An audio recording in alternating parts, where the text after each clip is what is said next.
십자가에 못 박혀 죽으셨습니다. 십자가에 못 박히셨습니다. 우리나라 시간으로 하면 한 오전 9시쯤 됩니다. 그리고 예수님이 십자가에 달리신 3시간 뒤인 제6시부터 9시까지 세상에 어둠이 임했습니다. 우리나라 시간으로 하면 낮 12시부터 오후 3시경까지 온 세상에 칠흑 같은 어둠이 임했다라는 겁니다. 눈이 부시도록 이글거리고 뜨거운 중동의 대낮에 칠흑 같은 어둠이 임한 것입니다. 그리고 예수님은 우리나라 시간으로 오후 3시경에 숨을 거두십니다. 이 사건은 지금부터 약 2000년 전에 일어난 사건입니다. 이 사건은 우리가 살고 있는 것과는 지구 반대편에서 일어난 일입니다. 그러면 2000년 전에 그리고 지구 반대편에서 일어난 이 사건이 오늘날 21세기를 살아가는 대한민국에 살아가는 우리와 무슨 상관이 있을까요? 오늘날 대한민국의 젊은이 중에는 약 65년 전에 일어난 6.25 사변도 자신과 별 상관이 없다라고 생각하며 살아갑니다.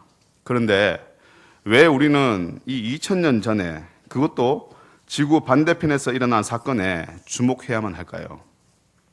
그것도 우리와 피부색도 다르고 눈동자 색도 다른 한 외국인의 죽음에 왜 이토록 우리가 주목해야만 할까요? 우리는 왜 한 주간 동안 특별 새벽 기도를 하며 특별히 오늘 성금요일을 지키면서까지 그 한 사람의 죽음을 이렇게 기념하는 것일까요? 우리가 이렇게 한 사람의 죽음을 깊이 생각하고 주목할 수밖에 없는 이유를 오늘 성경 본문은 이렇게 말해주고 있습니다. 4절 말씀을 한번 보겠습니다. 4절 말씀 보면 그는 실로 우리의 질고를 지고 우리의 슬픔을 당하셨다라고 말합니다. 그는 실로 우리의 질고를 지고 우리의 슬픔을 당하셨다. 예수님이 우리의 질병을 짊어지셨다라고 말합니다. 원래 예수님에게는 질병이 없습니다. 예수님은 육체적으로 아프지도 않으셨고 정신적인 질병도 없으셨습니다. 그러나 예수님 주변에는 항상 병에 걸린 사람들이 따라다녔고 모여들었습니다. 예수님은 육체적 병에 걸린 사람들이든지 정신적 병에 걸린 사람들이든지 영적 병에 걸린 사람이든지 그 누구도 외면하지 않으셨습니다. 오히려 모두가 꺼려하는 그 사람들을 찾아다니시면서 질병과 귀신들에게서 그 사람들을 구원해내셨습니다. 따라서 예수님이 우리의 질고를 지셨다라는 말은 우리의 육체적인 질병뿐만 아니라 우리의 정신적인 질병과 현대의 병인 화병이나 스트레스까지도 우리 주님이 다 짊어지셨다라는 말입니다. 또한 예수님은 우리의 슬픔 때문에 슬픔을 당하셨다라고 말씀합니다. 여러분, 예수님에게는 슬픔이 없으십니다. 하나님의 아들이신 예수님에게는 오직 기쁨과 평안만 있으십니다. 그래서 우리가 예수님께 나아가기만 하면 세상이 줄 수 없는 기쁨과 평안함을 우리가 받아 누릴 수 있는 것입니다. 그런데 그 예수님에게 슬픔이 생겼습니다. 예수님에게 슬픔이 생긴 이유는 바로 우리가 슬퍼하기 때문입니다. 이 슬픔을 히브리어 원문으로 보면 고통으로 번역합니다. 따라서 예수님은 이 땅에서 우리가 당하는 고통 때문에 예수님도 고통스러워한다라는 거죠. 늘 기쁨과 평안만이 충만하시니 예수님이 슬퍼하시고 고통스러워하는 이유가 바로 우리가 이 세상에 살면서 육체적으로 그리고 정신적으로 고통스러워하기 때문이다라고 말하는 겁니다. 예수님이 당하는 질고와 슬픔이 어떤 것일까 한번 묵상해 보았습니다. 그랬더니 다음과 같은 상황이 한번 생각났습니다. 여러분, 우리 나에게 자녀가 있다고 한번 생각해 보십시오. 이 자녀가 학교에서 왕따를 당하거나 학교 폭력을 당해서 이제 아파트 베란다에서 자해를 하고 있다고 한번 생각해 보세요. 그것도 혼자 아무도 안 볼 때 하는 것이 아니라 엄마 아빠가 그 부모가 보는 앞에서 자기 손목에 칼을 긋고 있는 겁니다. 여러 차례 긋고 있습니다. 손목에는 피가 철철 흘러내리고 바닥까지 피가 흥건합니다. 그러면서 하는 말이 엄마, 아빠, 가까이 오지 마. 가까이 오거나 나를 말리려고 하면 나 여기서 그냥 뛰어내려 버릴 거야. 이렇게 하고 있다는 거죠. 이때 이것을 당하는 부모의 고통은 자식의 고통보다 더욱 심합니다. 자식이 괴로워하며 스스로 자해하는 모습을 보고만 있어야 하는 이 부모의 심정은 생각만 해도 끔찍합니다. 어떻게 하질 못하고 그냥 보고만 있어야 되니까요. 그런데 우리 예수님이 우리를 보면서 당하는 질고와 슬픔이 바로 자해하는 자녀를 보는 부모의 고통이라는 겁니다. 예수님이 아파서 아픈 것이 아니라 사랑하는 자가 아파서 고통스러워하는 것으로 인해서 우리 주님이 아파하고 고통스러워한다는 거죠. 이것이 바로 예수님이 우리의 질고를 지고 우리의 슬픔을 당하셨다라는 말입니다. 예수님이 당하신 질고와 슬픔은 바로 우리의 것이었습니다. 그러나 우리는 이 사실을 잘 깨닫지 못합니다. 자해하는 자녀가 어리둥절해 하면서 화를 내면서 엄마에게 하는 말이, 엄마, 힘든 건 내가 힘든데 엄마가 왜 울어? 내 손목에 상처가 나서 내가 아픈데 엄마가 왜 울어? 이렇게 반문하는 자녀가 있다고 한번 생각해 보십시오. 그것이 이 자녀가 사회나 부모한테 반항하려고 하는 말이 아니라 정말로 이 자녀가 몰라서 자기가 자해하는데 엄마가 우는 것이 왜 우는지 정말 몰라서 묻는다고 한번 생각해 보세요. 얼마나 기가 막힌 상황입니까? 그런데 우리가 예수님께 그렇다는 겁니다. 우리가 예수님께 그렇다는 거예요. 예수님은 우리 때문에 슬퍼하고 고통스러워하는데 우리는 예수님이 왜 슬퍼하는지 알지 못합니다. 그래서 우리는 자기 마음대로 예수님의 고통과 예수님의 슬픔을 해석해버려요. 우리는 4절 하반절과 같은 반응을 보입니다. 4절 하반절 말씀을 보면 우리는 생각하기를 그 예수님은 징벌을 받아서 하나님께 맞으며 고난을 당한다 하였다. 예수님은 우리의 슬픔 때문에 슬퍼하시는데 예수님은 우리의 질병 때문에 고통스러워 하시는데 우리는 예수님이 슬퍼하고 고통하고 있는 이것이 하나님께 징벌을 받아서 하나님께 맞아서 하나님께 고난당한다 라고 이렇게 생각한다는 거죠. 다시 말하면 예수님의 당하시는 슬픔과 고통은 나와는 아무런 상관이 없다라고 이렇게 생각한다는 겁니다. 예수님이 하나님으로부터 받는 징계는 나와 아무런 상관이 없고 예수님이 하나님 앞에서 죄를 지었기 때문에 하나님께 징계를 받는다라고 생각하는 것입니다. 그러나 성경은 계속해서 말하기를 예수님의 십자가의 고난은 우리와 직접적인 연관이 있다라고 말합니다. 5절 말씀을 우리 같이 한번 읽겠습니다. 5절 말씀 같이 읽겠습니다. 시작. 그가 찔림은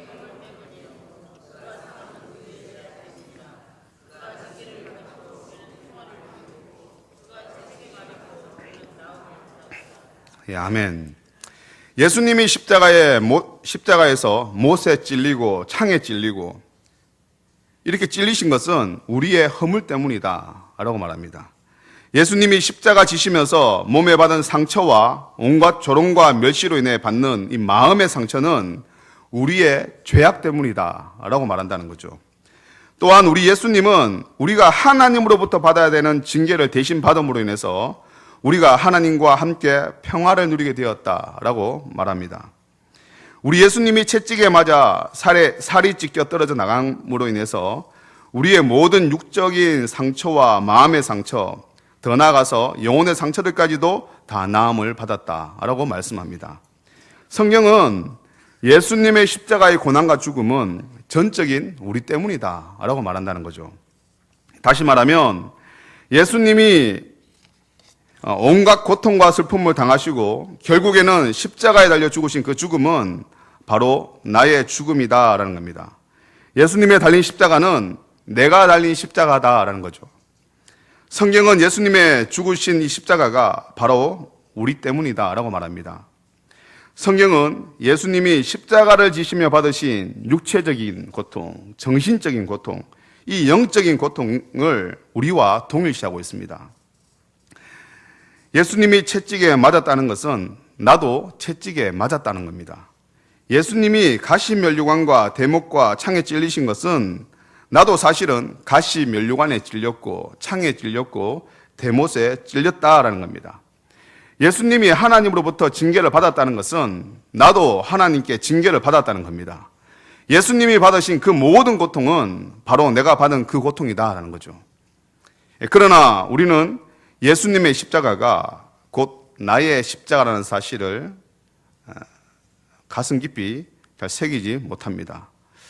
오늘날 젊은이들이 65년 전에 대한민국에서 일어난 6.25 전쟁이 자기와 상관없는 것처럼 살아가는 것처럼 그렇게 우리는 예수님의 십자가를 생각한다라는 거죠. 우리나라에 전쟁이 있었다는 것은 압니다. 그래서 지금 내 삶과 뭔 상관이 있냐 이거죠. 그때 전쟁이 일어나는 것은 알고 있고 또 그때 많은 어르신들이 목숨 걸고 나라를 지킨 것은 알고 있습니다. 그래서 고맙습니다. 어르신들에게 고마워는 합니다. 그런데 지금 나의 상관은 큰 개연성은 없습니다. 이처럼 예수님이 우리를 위해 고난받으시고 십자가에 죽으신 것은 알고 있습니다. 그래서 감사하기도 합니다. 그러나 그 예수님의 죽음이 21세기를 살아가는 21세기 세상 속에 살아가는 과학이 문명 시대에 살아가는 우리의 상관은 별로 큰 영향이 없습니다. 연관이 없어요.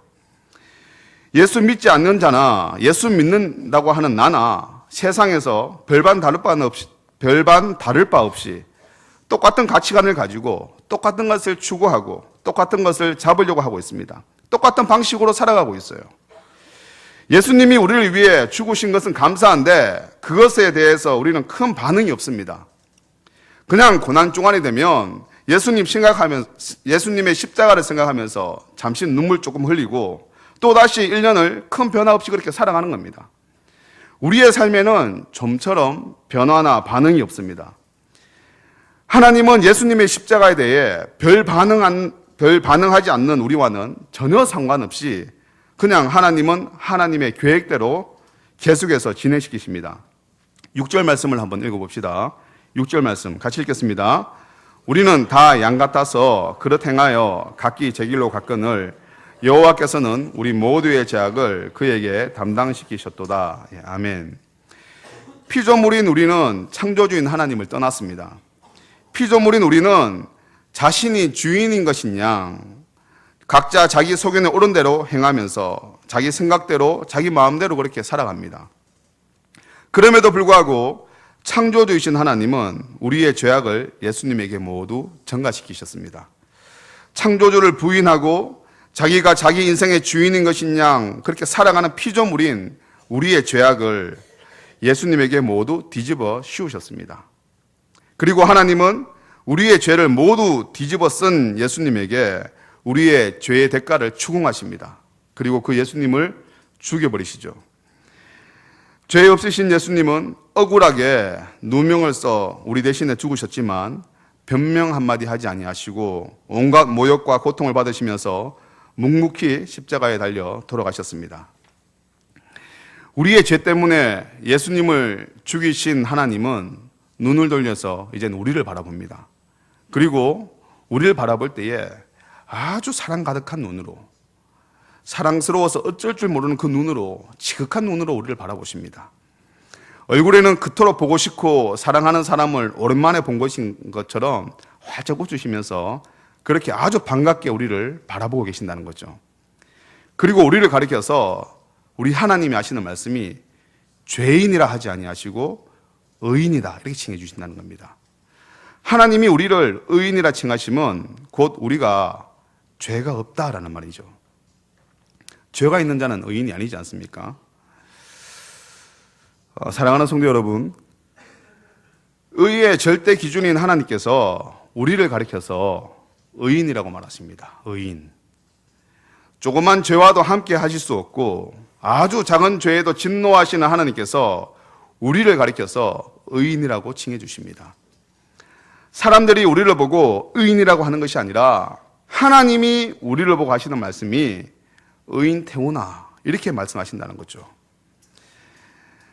우리는 아직 죄인이라고 생각했는데 어느 날 갑자기 자고 일어났더니 하나님이 우리를 의인이라고 칭해 주시는 겁니다. 우리는 참으로 좀 어리둥절해야 합니다.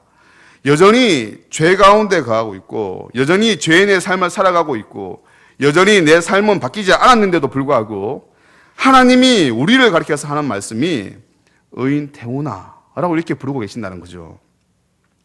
어떻게 이런 일이 가능합니까? 바로 우리 하나님께서 우리의 모든 죄를 예수님에게 담당시키셨기 때문에 가능한 일입니다. 우리는 여전히 양 같아서 각기 제 길로 갔는데 그럼에도 불구하고 주님이 우리를 의인이라 부르고 계신다는 거죠. 여전히 죄인의 삶을 살아가고 있습니다.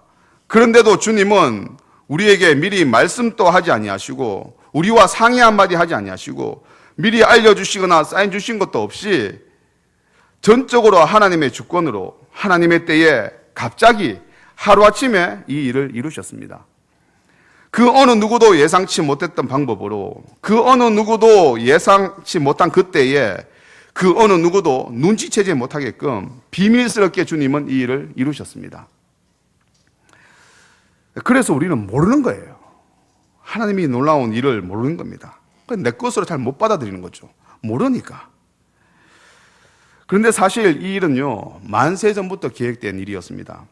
고린도전서 2장 6절에서 9절 말씀을 한번 보시겠습니다. 먼저 6절과 7절 말씀을 한번 볼게요. 같이 한번 말씀 읽겠습니다. 그러나 우리가 온전한 자들 중에서는 지혜를 이는 이 세상의 지혜가 아니요 또 이 세상에서 없어질 통치자들의 지혜도 아니요 오직 은밀한 가운데 있는 하나님의 지혜를 말하는 것으로서 곧 감추어진 것인데 하나님이 우리의 영광을 위하여 만세전에 미리 정하신 것이라. 예, 아멘. 사실 이 놀라운 비밀은 만세전에 이미 정해진 것이다 라고 말합니다. 만세전이라면 하나님이 이 세상을 창조하시기 전부터 계획되었다라는 거죠. 인류 최초의 범죄인 아담과 하와가 뱀의 유혹에 넘어가는 것입니다. 피조물인 인간이 창조주인 하나님처럼 될 수 있다라는 거짓말에 넘어가서 하나님의 말씀에 순종하지 아니하고 선과 악을 알게 하는 나무의 열매를 따먹습니다. 선과 악을 알게 하는 나무의 열매를 따먹은 것 자체가 죄가 되는 것이 아닙니다. 우리를 창조하신 하나님이 하지 말라고 명하신 그것을 어기고 자신이 자기의 인생의 주인인 것인 양 착각하고 자기 생각대로 행한 것이 바로 이 죄입니다.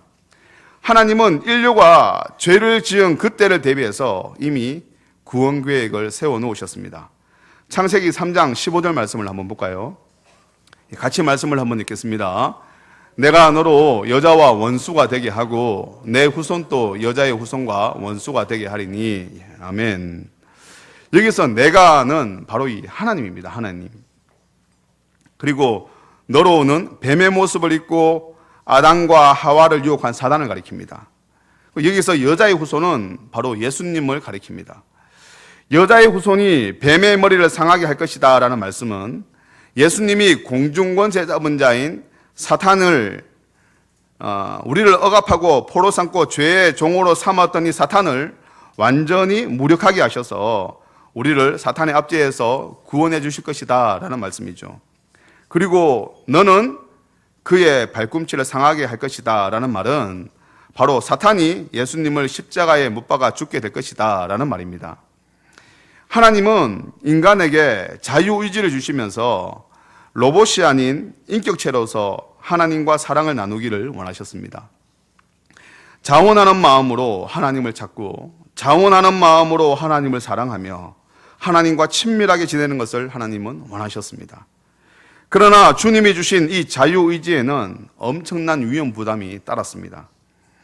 인간에게 주신 이 자유의지를 인간들이 잘못 사용하여서 오히려 하나님을 배신하고 더 나아가 하나님을 대적할 수도 있었기 때문입니다. 그럼에도 불구하고 하나님은 이 엄청난 위험 부담을 가지시면서도 우리에게 자유의지를 주셨습니다. 그러면서 하나님은 혹 이 피조물인 인간이 창조주이신 하나님을 배신하고 대적한다 할지라도 배신하고 대적하는 인간들과의 관계를 회복할 방법을 미리 계획해 놓으셨다라는 거죠. 그것이 바로 십자가입니다. 하나님의 십자가의 구원의 계획은 아담과 하와가 에덴 동산에서 범죄하는 그 순간부터 비밀스럽게 진행되어 오고 있었습니다. 그 누구도 모르게 베일에 쌓여서 하나님 혼자서만 지금 이 일을 진행하고 있는 겁니다. 계속해서 고린도전서 2장 8절 9절 말씀을 한번 보시겠습니다. 같이 한번 말씀 읽겠습니다. 이 지혜는 이 세대의 통치자들이 한 사람도 알지 못하였나니 만일 알았더라면 영광의 주를 십자가에 못 박지 아니하였으리라. 기록된 바 하나님이 자기를 사랑하는 자들을 위하여 예비하신 모든 것을 눈으로 보지 못하고 귀로 듣지 못하고 사람의 마음으로 생각지도 못하였다 함과 같으니라. 아멘. 이 하나님의 구원 계획은 이 세대의 통치자들이 한 사람도 알지 못했다라고 얘기해요. 이 세대의 통치자들이 누굴까요? 그냥 세상의 왕일까요? 그렇지 않습니다. 바로 공중 권세 잡은 자인 사탄을 가리킵니다. 다시 말하면 이 사탄도 하나님의 이 비밀스러운 계획을 알지 못했다라는 거죠. 만약 사탄이 하나님의 구원 계획을 알았다면 예수님을 십자가에 못 박지 아니했을 것입니다. 사탄은 하나님의 인류를 향한 구원 계획을 막으려고 구원자로 오신 예수님을 십자가에 못 박아 죽였습니다. 그러나 이것이 바로 하나님의 계획이었다라는 거죠. 사탄이 저지른 이 엄청난 일을 통해서 하나님은 인류를 향한 구원의 계획을 이루어내셨습니다. 이것은 9절 말씀처럼 하나님이 예비하신 이 모든 것은 눈으로도 보지 못하고 귀로도 듣지 못하고 마음으로도 생각지 못했던 놀라운 방법이었다라는 거죠. 하나님은 이토록 엄청난 일을 행하셨습니다. 그런데 여러분, 이 일은 누구를 위해 했다고 합니까? 말씀을 한번 띄워주시죠. 우리 고린도전서 우리 8장 말씀을 9장 말씀을 한번 보시면 9장 말씀 기록된 바 하나님이 자기를 사랑하는 자들을 위해서 하나님이 이 모든 일들을 하셨다라고 합니다. 하나님을 사랑하는 자들을 위해서 하나님은 이 엄청난 일을 행하신 것입니다. 하나님이 이 엄청난 구원 계획이 인류 역사 4,000년에 걸쳐서 아무도 모르게 은밀하게 비밀리에 진행되었다는 것은 충격에 가깝습니다. 그러나 이것보다 더 충격적인 사실이 있습니다. 에베소서 1장 말씀입니다. 에베소서 1장 4절 5절 말씀을 우리 같이 한번 읽도록 하겠습니다. 시작. 곧 창세전에 그리스도 안에서 우리를 택하사 우리로 사랑 안에서 그 앞에 거룩하고 흠이 없게 하시려고 그 기쁘신 뜻대로 우리를 예정하사 말미암아 자기의 아들들이 되게 하셨으니. 아멘. 하나님은 창세전에 이미 우리를 택하셨습니다.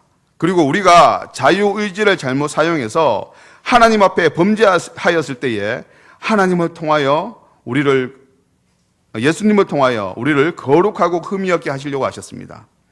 더 나아가서 우리를 거룩하고 흠이 없게 하신 이유가 하나님의 아들로 삼기 위함이다 라고 말씀합니다. 그런데 이 구원 계획이 5절 상반절 말씀을 한번 보면 하나님이 그 기쁘신 뜻대로 이 일이 진행되었다라고 말한다는 거죠.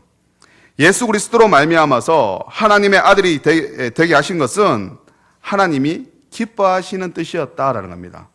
이 말을 조금 다른 각도로 한번 보시면 우리 하나님은 우리의 하나뿐이 없는 외아들 예수님이 십자가에 죽으시는 것을 기뻐하셨다라는 거죠. 사랑하는 성도 여러분, 어떻게 그럴 수가 있습니까? 어떻게 자기의 아들이 처참하게 죽는데 기뻐할 아버지가 이 세상에 어디에 있습니까? 그게 아버님입니까? 그런데 하나님은 하나님의 아들의 죽음, 예수님의 죽음을 기뻐하셨다라고 얘기해요. 아들을 죽이시면서도 기뻐하시는 하나님은 과연 어떤 마음일까 묵상을 해봤습니다. 그러다가 다음과 같은 상황이 생각났습니다. 인간의 언어로 그 크신 하나님의 마음을 정확하게 표현할 수 없음에도 불구하고 조금이라도 하나님의 마음을 이해해 보려고 하는 시도임을 좀 감안하고 다음 상황을 한번 좀 들어보시기 바랍니다. 자녀를 낳아본 여성분은 해산의 고통을 아실 겁니다. 요즘은 뭐 전신마취하고 제왕절개하고 또 뭐 무통분만 이런 게 있어서 해산의 고통이 뭔지도 모르고 그냥 엄마가 되는 경우도 있습니다만, 제가 듣기로는 여자가 겪는 고통 중에서 가장 극심한 고통이 이 해산의 고통이다라고 들었습니다. 저는 뭐 해산의 고통을 잘 몰라서 이게 참 하나님 앞에 얼마나 감사한지 모르겠습니다만 아무튼 뭐 이 해산의 고통이 그토록 아프고 고통스럽다고 합니다. 그 고통은 생각만 해도 두렵다라고 하더군요. 때때로 여러분 해산하다가 죽기도 하잖아요. 그죠? 그러나 모든 임산부들은 해산의 고통이 있음을 알며도 불구하고 해산의 날을 손꼽아서 기다립니다. 왜 그렇습니까? 바로 이 태어날 아기 때문에 그렇죠. 뱃속에만 있던 아기를 해산의 날에는 얼굴과 얼굴을 맞대면서 볼 수 있거든요. 10달 동안 기다리면서 그렇게 보고 싶어 하던 아기 얼굴을 이 해산의 날이 되어야만 볼 수 있기 때문에 그렇습니다. 그래서 모든 임산부들은 해산의 고통이 무섭고 두렵기도 하지만 아기의 얼굴을 두 눈으로 볼 수 있다는 그 기쁨과 기대가 더 크기 때문에 해산의 날을 기다린다는 거죠. 우리 하나님이 기뻐하셨던 이유가 바로 이게 아닌가라는 생각을 해봅니다. 해산의 날에 얻을 아기 때문에 해산의 고통에 대한 두려움보다 기대와 기쁨이 더 큰 것이 바로 이 엄마의 마음입니다. 우리 하나님도 독생자 예수님이 십자가에 처참히 죽으시면서 기뻐할 수 있었던 것은 바로 우리를 하나님의 아들로 얻으실 그 기대와 기쁨이 예수님이 죽는 그 슬픔보다도 더 컸기 때문에 그렇다라는 거죠. 사랑하는 성도 여러분, 하나님은 우리에게 자유의지를 주시고 우리가 자원하는 마음으로 하나님께 순종하며 하나님과 깊은 사랑의 교제를 나누기를 원하셨습니다. 이것을 위해서 창조주이신 하나님은 만물의 영장인 인간을 창조했습니다. 그러나 인간에게 자유의지를 준다는 것은 엄청난 위험이 따릅니다. 그럼에도 불구하고 하나님은 우리에게 자유의지를 주셨습니다.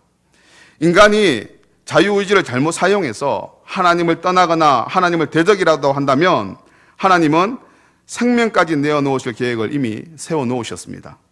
다시 말하면 하나님은 하나님의 생명을 담보로 우리에게 자유의지를 주셨다라는 거죠.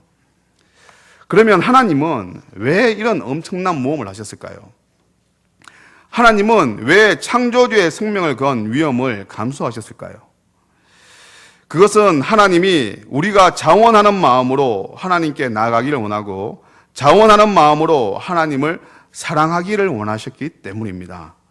창조주이신 하나님은 한낱 피조물에 불과한 우리의 자원하는 마음을 얻기 위해서 자신의 생명을 담보로 거셨다라는 거죠. 하나님은 자신의 목숨을 담보로 우리의 자원하는 마음을 원하셨습니다. 우리가 자원해서 주님을 사랑하고 주님과 교제하기를 주님이 원하셨습니다.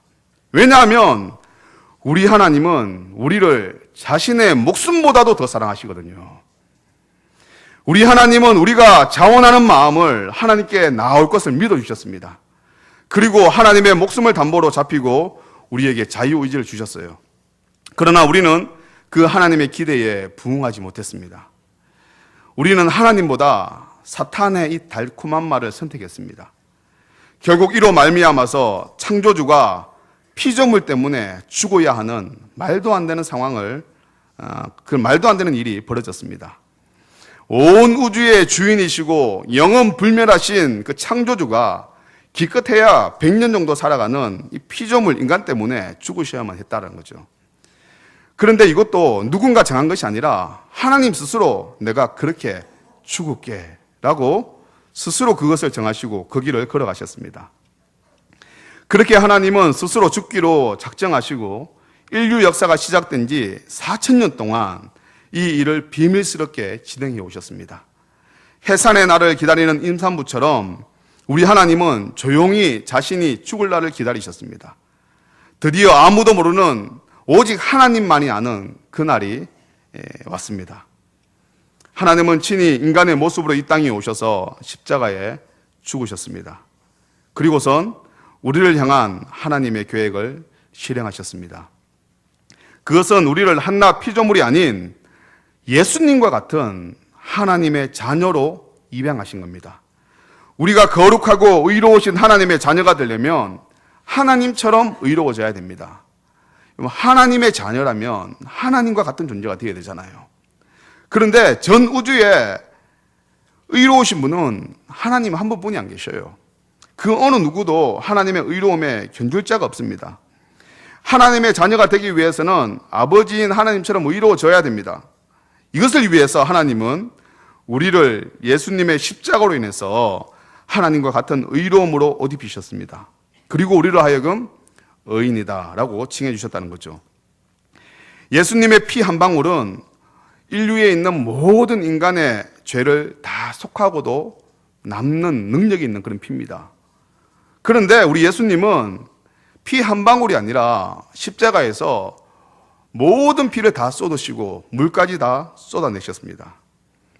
예수님은 우리의 죄에 대해서 죄보다도 죄에 비해서 너무 많은 큰 대가를 이미 지불하셨습니다. 죄를 지은 인간에게 하나님은 하나님이 하실 수 있는 최고의 사랑으로 그 죄를 덮으셨습니다. 하나님은 우리에게 이미 최선을 다하셨습니다. 창조주이신 하나님은 우리를 최선을 다해서 사랑하셨습니다. 그럼 하나님은 왜 이런 엄청난 일을 하셨을까요? 왜 하나님은 예수님을 이 땅에 보내셔서 십자가에 못 박아 죽이셨을까요? 하나님은 왜 자신의 아들을 죽이는 엄청나고 잔인한 일을 행하시면서도 기뻐하셨던 것일까요?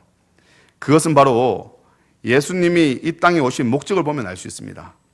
이사야서 61장 1절에서 3절 말씀을 우리 같이 한번 보겠습니다. 먼저 1절 말씀을 같이 한번 읽도록 하겠습니다. 시작. 주 여호와의 영이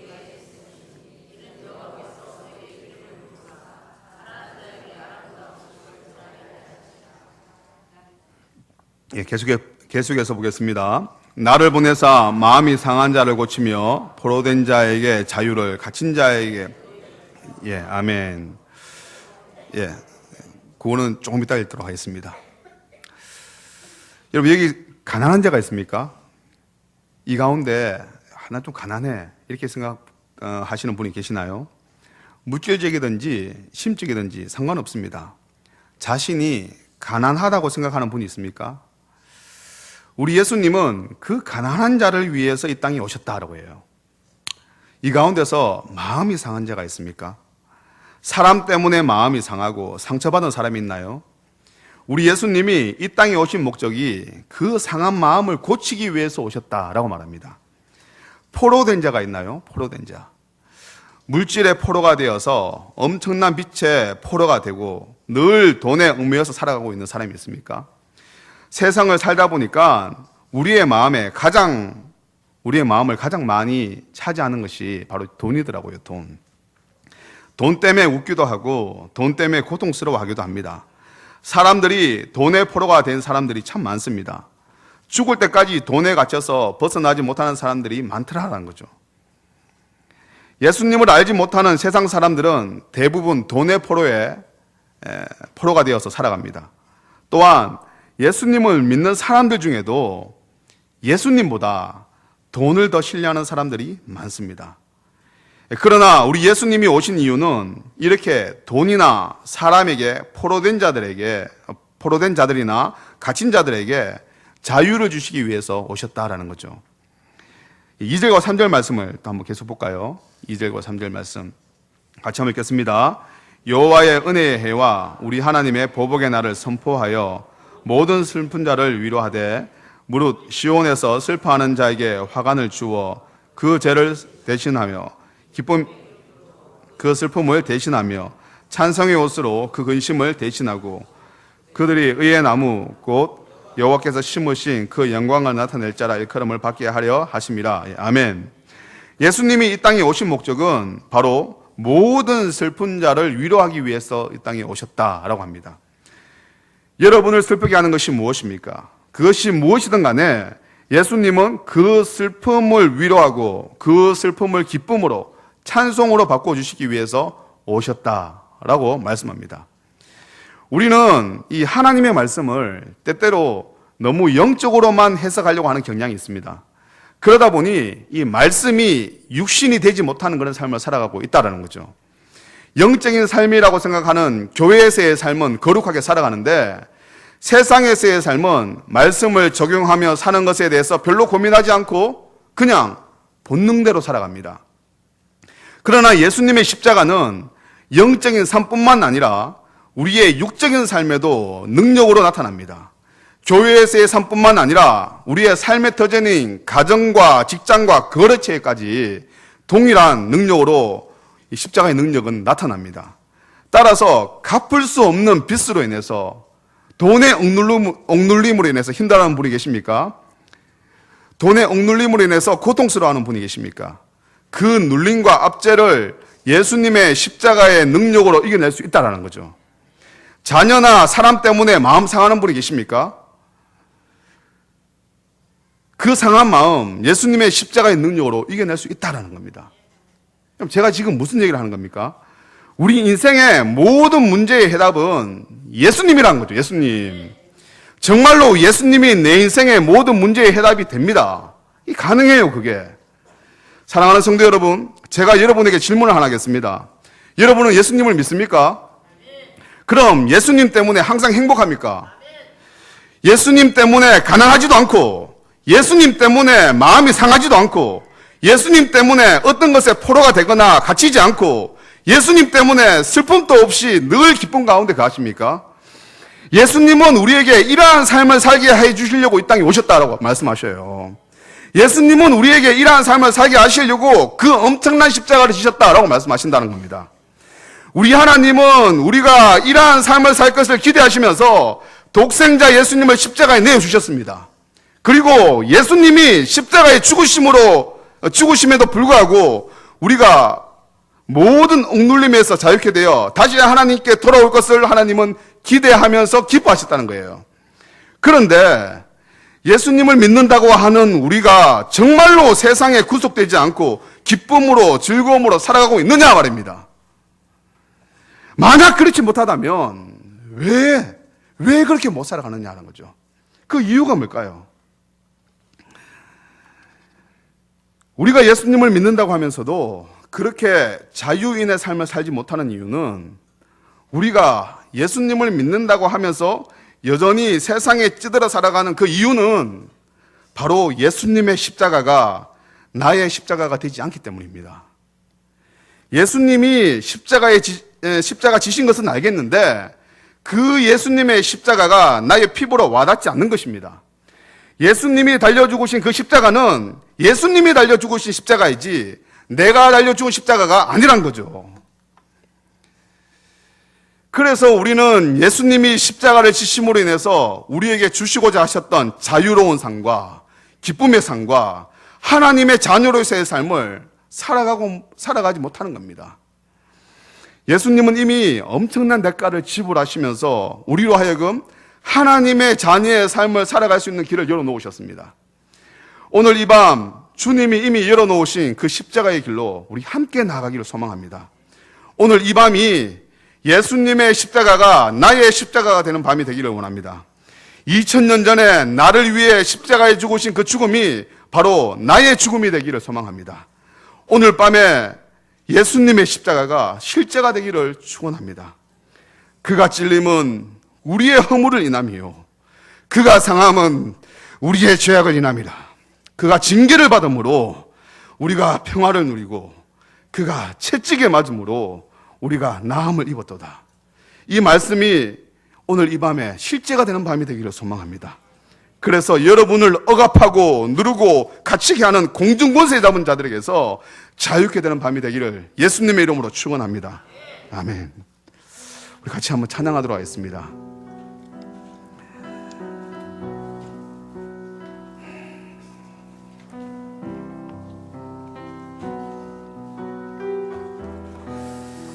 예수님의 십자가는 곧 나의 십자가입니다. 예수님이 죽으신 그 십자가는 곧 내가 죽으신 십자가입니다.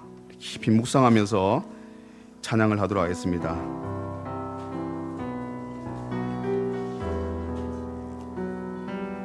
그가 지림은 우리의 허물을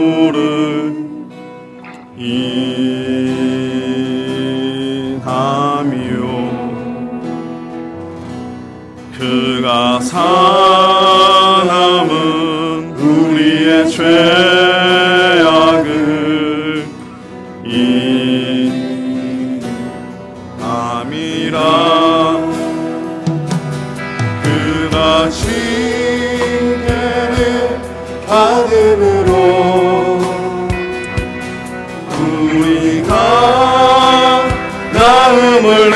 입었도다. 우리는 다 양 같아서 그를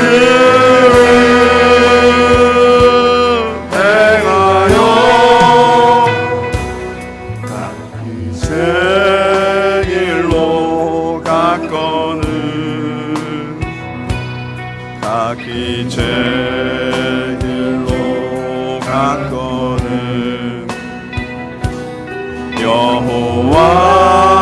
여호와께서 우리의 죄악을 그에게 담당시켜.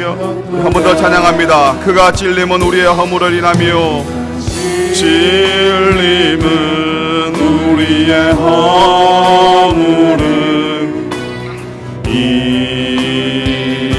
인하며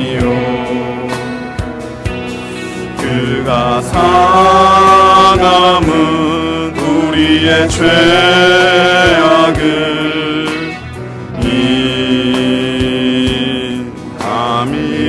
인함이라. 그가 징계를 받음으로 우리가 나음을 입었도다. 우리는 다 양 같아서 그를 행하여 각기 제 길로 갔거늘 각기 제 길로 갔거늘 여호와께서 우리의 죄악을 그에게 담당시켜도다.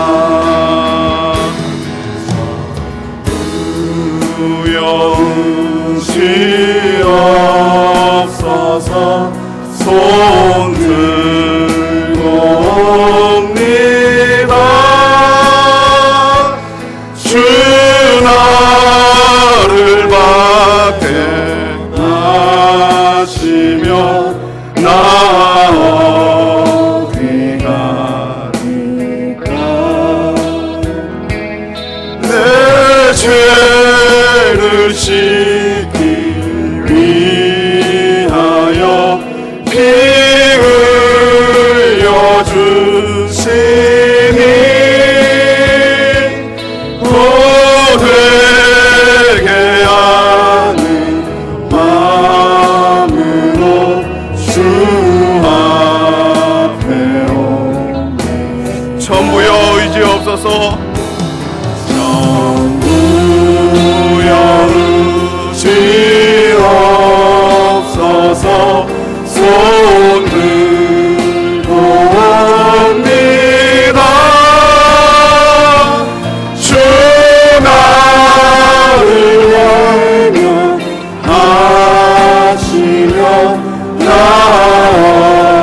어디 가리까. 내 죄를 씻기 위하여 피 흘려 주시니 고되게 하는 마음으로 주 앞에 오. 전부터 계신 주께서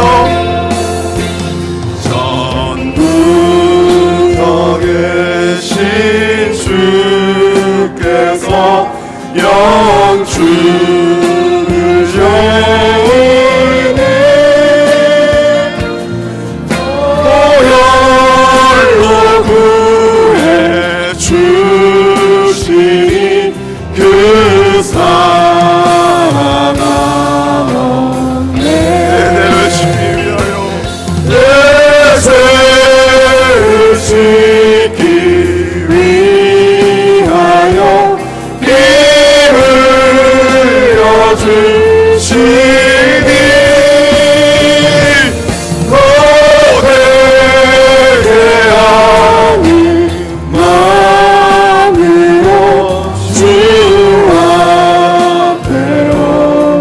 나의 주 의지함으로 나의 주 지함으로 큰 권능 받아서 주님께 구한 모든 것 그렇겠습니다. 그 죄를 씻기 위하여 피 흘려 주시니 목을 예하는 마음으로 주 앞에로 우리도 한 번 더 간절한 마음으로 1절만 찬양하겠습니다. 전부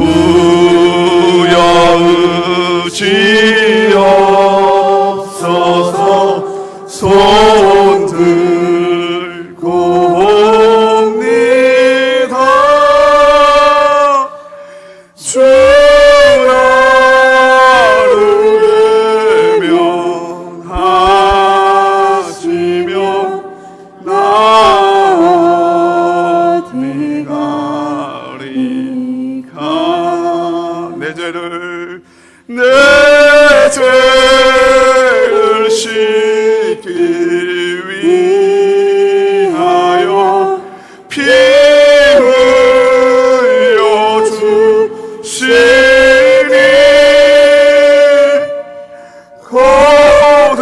거되게 하는 마음으로 주 앞에 옵니다. 이 시간에